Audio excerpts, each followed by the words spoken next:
Gloire à Dieu, alléluia, alléluia, bonsoir, bonsoir, peuple de Dieu. Que Dieu soit loué, que Dieu soit glorifié.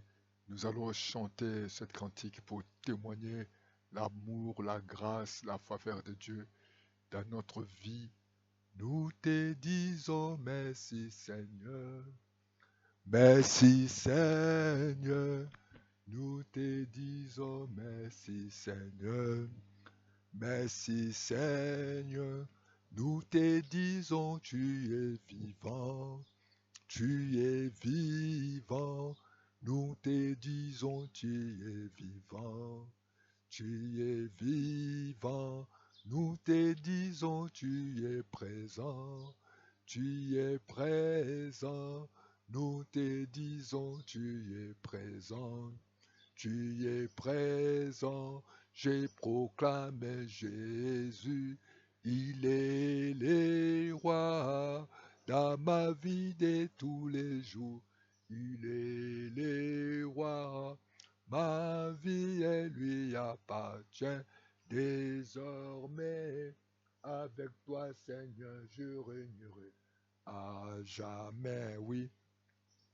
Avec le Seigneur, nous régnerons à jamais. Nous élevons les mains vers lui. Signe d'abandon, nous allons dire merci à notre Dieu, Père Tout-Puissant. Nous te disons merci de ce matin. Merci de nous avoir gardés. Merci de nous avoir préservés. Merci d'avoir conduit. Merci pour tout ce que tu as été pour nous ce matin. Nous te sommes infiniment reconnaissants. Comme il est écrit, rendez à Dieu de toutes choses, Seigneur. Nous te rendons grâce à Dieu, comme il est écrit, Dieu Tout-Puissant, de te rendre grâce à toutes choses. Nous te disons merci pour tout ce que tu fais dans nos vies, ainsi que dans nos familles. Et nous voulons, Papa, te confier ce partage entre tes mains, afin que le Saint-Esprit puisse nous aider à, à partager ta parole, parce que c'est toi qui connais toutes choses, rien n'est caché devant toi. Merci Seigneur. À ton nom nous disons gloire à toi. Bien-aimés dans le Seigneur, rapidement nous allons lire la parole du Seigneur, le livre de Matthieu chapitre 9. Dans le premier et deuxième verset, il est écrit, Jésus étant monté dans une barque, traversa la mer et allant dans sa ville. Et voici, on lui amena un paralytique couché sur un lit. Jésus, voyant leur foi, dit au paralytique, prends courage, mon enfant, tes péchés te sont pardonnés. Gloire à Dieu.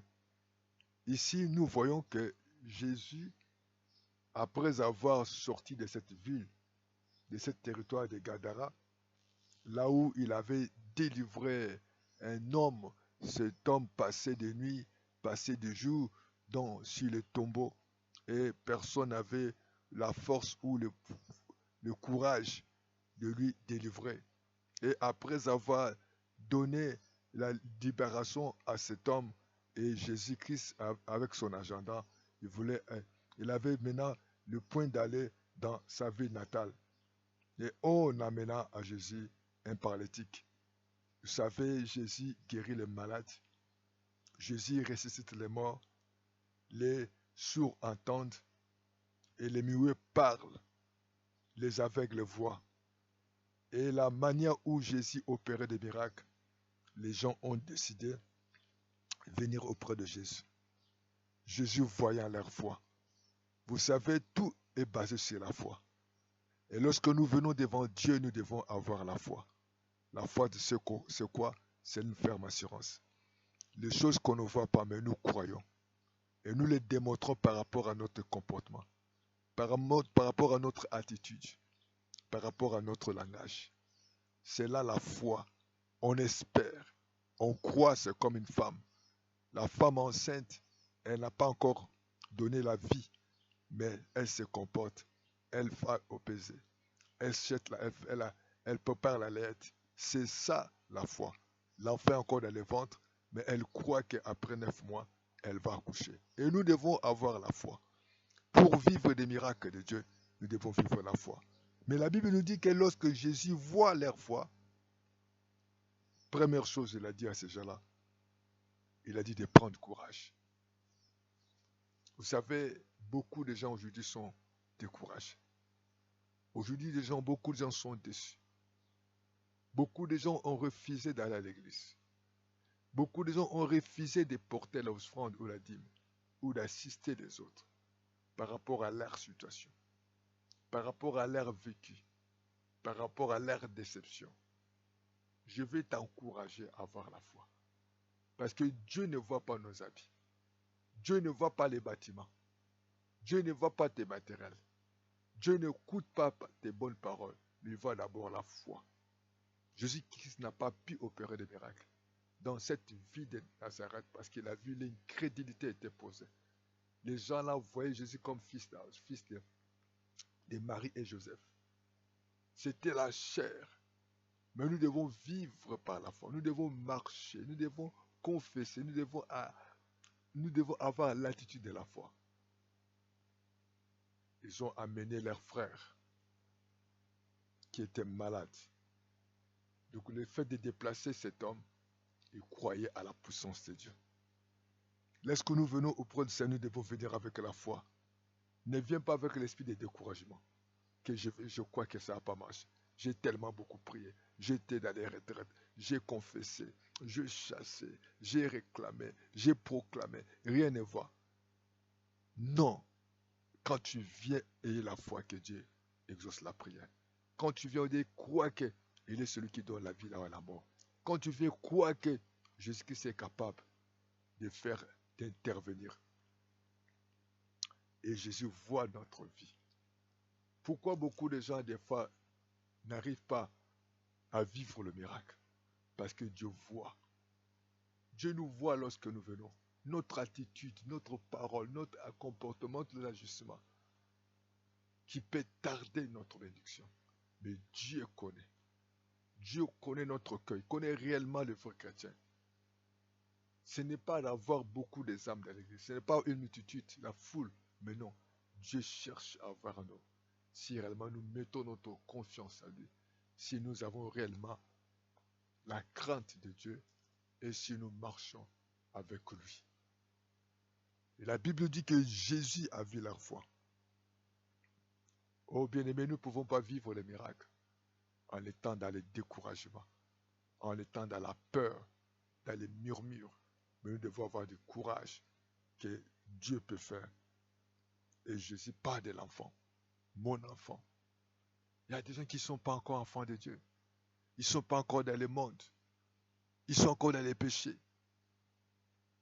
Tout le monde n'est pas enfant de ton Père. L'héritier reste l'héritier. Change ta vie. Tu as besoin de Jésus. Tu as besoin de Dieu. Et ce qui est touchant aussi, Jésus parle de cet homme.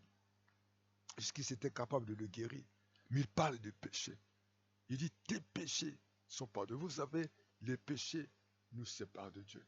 Le péché nous empêche de vivre le miracle de Dieu. Les péchés nous empêchent que Dieu puisse nous écouter. Mais Jésus a dit à cet homme, il l'a encouragé. Il l'a encouragé d'avoir. Il a dit de ne pas être découragé, mais de prendre courage. Jésus l'appelle un enfant d'Oxelave.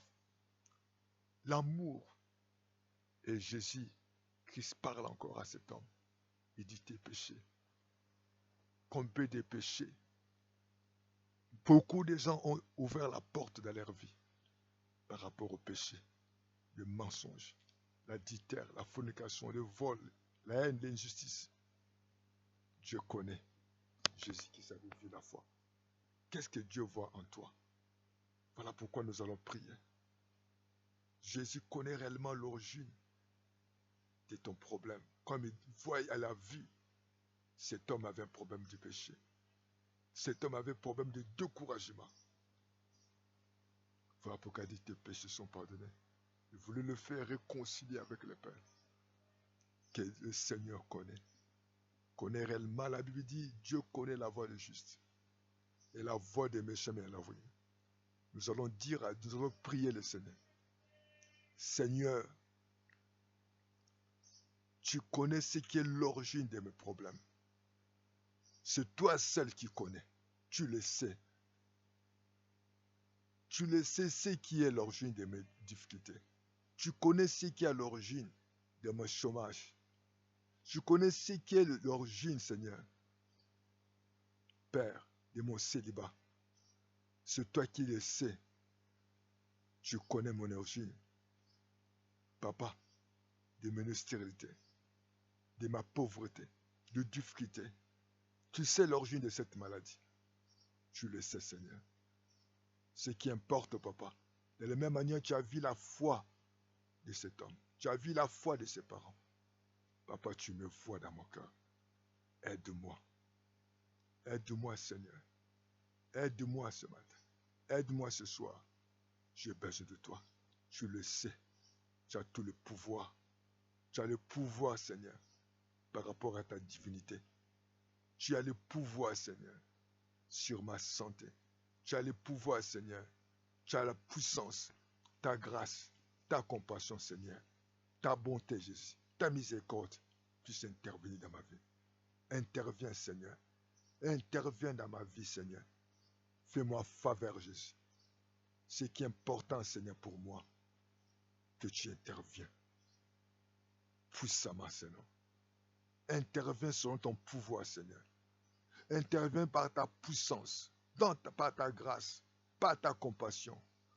Parce que tu es le Dieu de bonté. Merci pour ta miséricorde. Interviens, Seigneur. J'ai besoin de ton intervention. Merci, Seigneur. Gloire et louange à toi. Au nom de Jésus. Amen. Bien-aimé, le Seigneur connaît l'origine de tes problèmes. Continue à demander sa grâce, à demander sa puissance, à demander sa compassion. Il est capable, il est puissant pour agir. Que Dieu vous bénisse. Ayez confiance en lui. Comme il avait vu la foi, faites un effort à avoir la bonne foi, à avoir des paroles positives, à avoir des attitudes de victoire. Que le Seigneur te protège, te bénisse. Appelez-nous à plus de 142 06 664 73 63 ou 05 573 68 10. Suivez-nous lundi et mercredi à midi, jeudi comme aujourd'hui à 18h et dimanche matin à 9h pour 10h30 pour la rediffusion. Je suis l'évangile Barça Bougla. Soutenez votre chaîne. À bientôt. Ciao, ciao. Amen.